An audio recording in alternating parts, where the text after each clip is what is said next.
Toastmasters, please spread the small pieces of paper. We'll need them for our very small and very special workshop that will take place during my project. Toastmasters, friends, guests, newcomers, oldcomers, whoever. Let me now ask your inner voice. Probably this is your inner voice. Who of you have ever in your life had problems, small, big, on selecting the topic for your next speech at Toastmasters or anywhere else? Oh, very good, very good. I have a very good audience. So our inner voice is crying for help. And what's more important, my project, Selecting Your Topic, is devoted not only to select a topic within Toastmasters community, where you have to practice, where you have to select and have to present, but also outside of your club to help you get better in selecting really great themes for different types of talks. And this would be a practical story, not only theoretical. Basically, selecting the topic is a puzzle. It's not only selecting the title, because it doesn't help you a lot. Selecting a topic is like building a fundamental basement for the whole speech that you are about to grow, practice, present, and sometimes follow up with it. So this is a really important process. Let's think of it as of a puzzle that consists of 3 steps. First step is the answer to the question. When you start thinking, okay, I'm having a speech at Toastmasters, and probably I have a manual, probably I don't have a manual yet, I have to start thinking about the topic, elaborating. And the question you should ask yourself is, what do you know about? It's all about you at the first step. There could be different sources of information that you can apply to. First of all, of course, it's personal experience. It's the most important, the most intriguing, the best part of the story. Personal experience doesn't mean that you talk about yourself all the time. Of course, you are a person, and an Icebreakers project is about you. But personal experience involves much more than just you as a man or a woman. First of all, it's of course your interests. I still remember the sport that Denise practices, which you all probably, many of you know, it's karate. I still remember the hobby of Max Lucinin because he was presenting his castles project, his love to castles. I still remember that Christine is fond of, you know what? Belly dance. Horses. Right. That's her interest, her hobby, her passion. And this is what we're interested as an audience, listening to what you like and what you're good at. Of course, it's your career. Career doesn't mean that you want to talk about how I started as an intern and how I grew up to CEO. Not exactly. But for instance, at the last meeting at World Surface, Sergei Suprikin was talking about steel industry. And he works in the steel industry actually. So that's the part of the business processes that he's involved. That somehow is a personal story, but transformed into a very interesting, informative project. Family. Some people talk about themselves, their parents, the coaches, grandpas. I remember great projects about grandpas who taught girls how to behave well in the big adult world.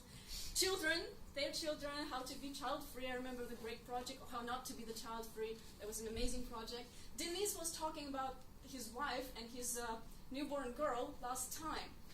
And education, which involves all of this in common, incorporated in one thing. Actually, anything you can remember about you being a student, worker, whatever, somehow helped you grow and get better and smarter. Oh, for instance, Anastasia Prisajna was talking about how she got smarter last year. Well, that's kind of an educative project somehow.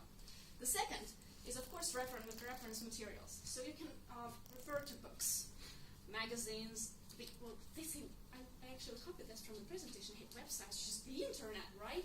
The books, libraries, any information that is external. So I remember Denis Shevchuk had some time, some couple of years ago, when he was taking just books, lots of books, and for every project he chose a book and the idea from this book. And he was telling us how this idea developed in his mind and what advantages or disadvantages some ideas may bring. I remember Olga was telling a project about marketing and advertising taken from the internet source as well, incorporating into her speech. So basically, this is a great source of information. Now, altogether makes it a really good start. Now, what we're going to make? A small workshop. The printouts that you've just distributed among yourselves is the great, very small 1 minute or even 30 seconds workshop. Let me give you a very short example of what I would like you to do. You just take a pen, you take this small piece of paper, and immediately, in 30 seconds, you write 5 subjects, 5 topics you think you know you're an expert at, and you don't care if anyone is interested in them. Like I did. I know everything about, not everything, but a lot about Southeast Asia. I know a lot about budget traveling, how to save money when you travel. I know a lot about dogs, because I'm fond of dogs. I know pretty much about augmented and virtual reality, because that's my business. And I know a lot about organizing parties. That's why I'm probably an area director. So, 5 topics, very quickly. I give you 30 seconds. Now think immediately and write it down. The subjects, the topics you think you know about.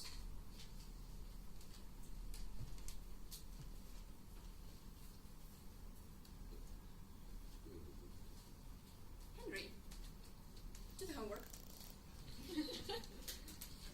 Do you need some help? Yes.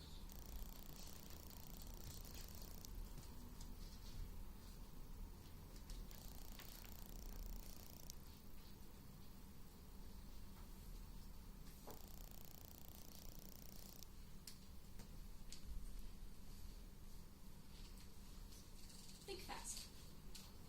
This is not an elaborate thing. Just think about some general concepts that you really know you're good at.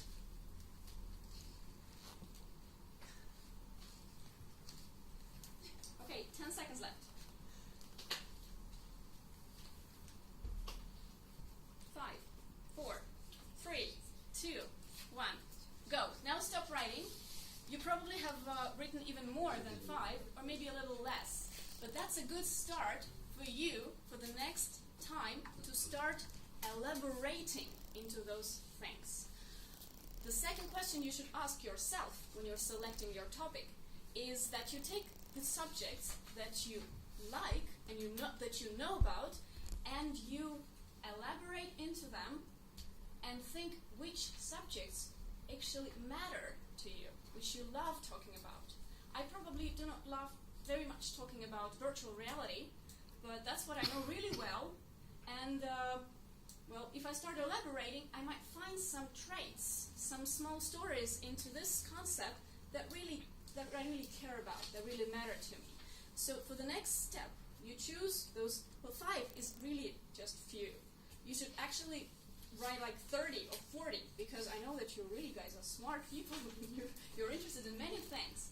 So then you just cross out those that you are specifically do not feel related into very much, and find those 5 or 7 that you really love, that you really care about, and start elaborating.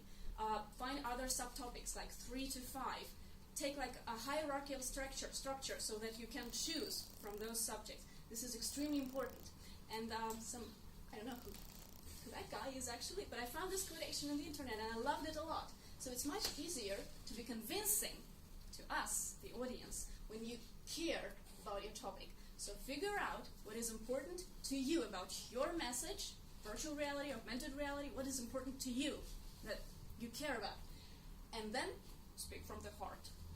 Nicholas Woodman. Thanks, Nicholas. Question number 3. Probably very important. Very important. Now you know what you know and you know what you love.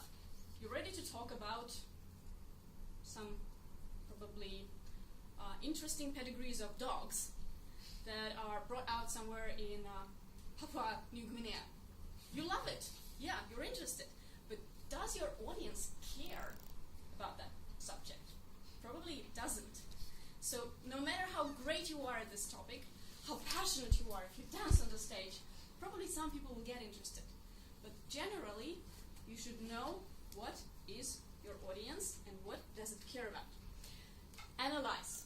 Before you come to any speech, before you get ready to any performance, analyze your audience. This is extremely important, and my recent project was get to know your audience. You get to know who is sitting here.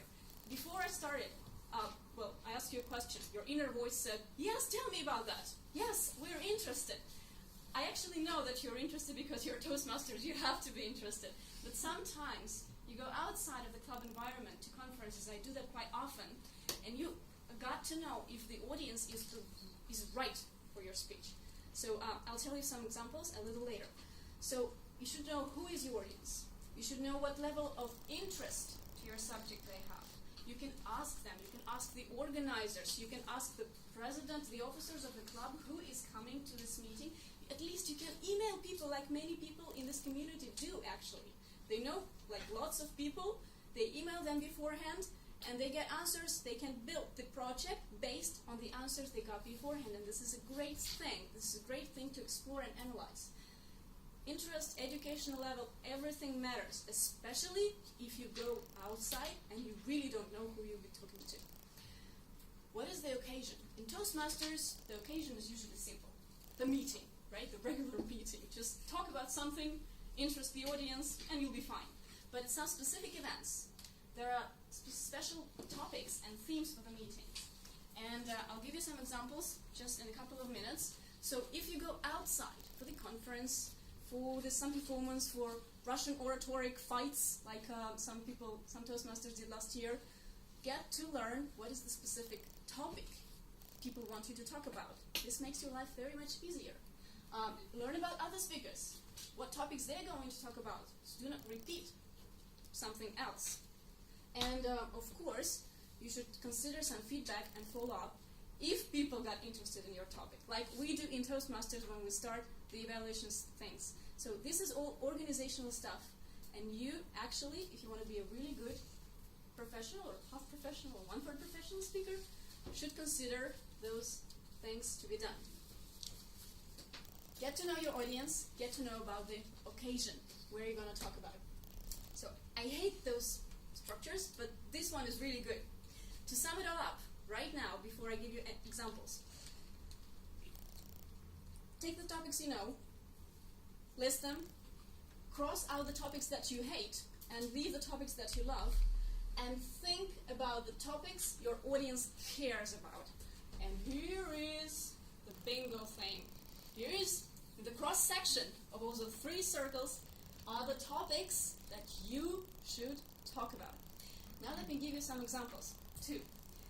My examples, personal example, the recent one. Some of you have been to area contest in December last year. I was talking about Prague experience. There were 4 of us. We were trying to choose the right topics for our performances. What actually I did, I took the topic that I like, that I know, organizing parties and stuff. I know that I love it. I love organizing. I'm also in the organizing committee of the upcoming conference, and I know how to do stuff.